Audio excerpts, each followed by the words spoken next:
Hello guys, good morning, જય શ્રી કૃષ્ણ, જય જોહાર. તો અમારા દાદા માટે આર્યન પુલ્લા બનાવે છે. જો એક તો બનાવી દીધો છે, તો બીજો બને છે વગર તેલનું. દાદાને કશું ખાવાનું ના પાડ્યું છે, કંઈ જ નહીં. એટલે ચણાનો લોટનો પુલ્લો જ બનાવીને આપીએ છીએ અમે ચાર નાસ્તામાં, વગર તેલનો. થોડો બધું વેજીટેબલ નાખી. તો એક બાજુ કોફી બને છે, એક બાજુ દૂધ ગરમ થાય છે. તમે આર્યન કુમાર બનાવે છે, મોબાઈલ જોતો જઈ. દાદાને હું બનાવીને આપું એમ. આર્યન દાદા પુલ્લા આપી આવે છે હવે. તો કોફી દાદા ગ્લાસમાં જ પીવે છે. અમને કપ નહીં પકડતા ફાવતો, એટલે ગ્લાસ જ ફાવે છે. એક હાથના માલિક છે મારા દાદા. હું નહીં રેડી થઈ ગયું છું એકદમ. તો જમવા બનાવું છું. જમવા બનાવીને પછી જવાનું છે દાદાનું રિપોર્ટ લઈને બતાવવા માટે, દાદાને બધા. તો જમવા બનાવું, સેવ ટામેટાનું શાક બનાવું છું. થોડા વરસાદ હેલ્પ કરવા લાગે. ટામેટા કાપી છે, થોડા વરસાદ મોટા મોટા કટિંગ કર્યા હતા. એટલે હું બોલી એટલે ફરીથી ઝીણા ઝીણા કરવા લાગ્યા. એ ભગવાન, મેં કીધું કાપતા જ નહીં આવડતા, એટલે ફરીથી કાપવા. મનમાં બહુ હસી છે. मन में अंदर लड्डू फूट रहा है, हंसते हैं, ऐसे करते हैं.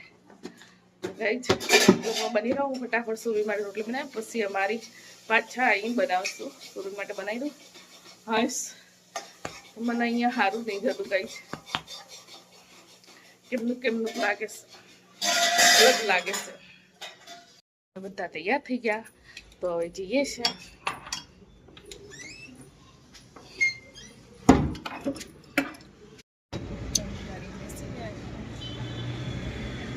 બોલાતું નહીં એટલું બધું છોકરું.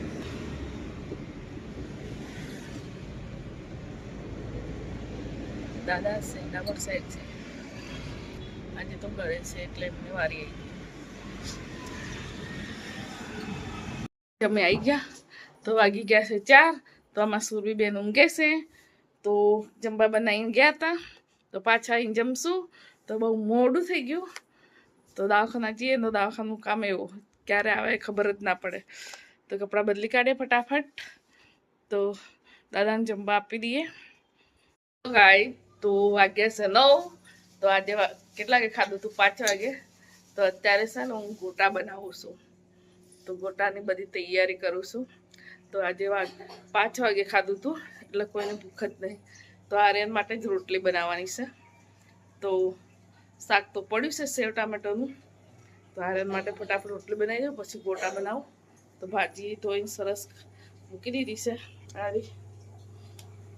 અને બીજું સમારવાનું બાકી છે, ડુંગળી બધું. તો પહેલાં હું રોટલી કરી દઉં. તો બધાને હમણાં ખાધું હતું એટલે બધા પેટ ભરેલું છે. તો ગોટા ખાઈને ઊંઘી જવાનું. તો બ્લોગમાં બની રહેજો. તો ગાઈઝ, મારા ગોટા બનીને રેડી થઈ ગયા.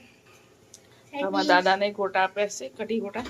આજે ડૉક્ટરે સૂટ આપી છે ખાવાનું, આરામ થયો છે એટલે. એકદમ મોડી મોડી કઢી બનાવી છે અને ગોટા બનાવ્યા છે. કોઈને ખાવું જ નહોતું, આર્યન માટે રોટલી બનાવી અને ખાઈ લીધું. સેવ ટામેટાનું શાક પડ્યું હતું, થોડુંક જ ખાવું હતું. દાદાને ગરમા ગરમ ગોટા આપી દીધા અને કઢી આપી. તો દાદા જમે છે, ગોળી પીવડાવવાની છે એટલે. તો બનાવવા નથી, ના જ પાડતો હતો, એમને ગોળી પીવા માટે બનાવ્યું.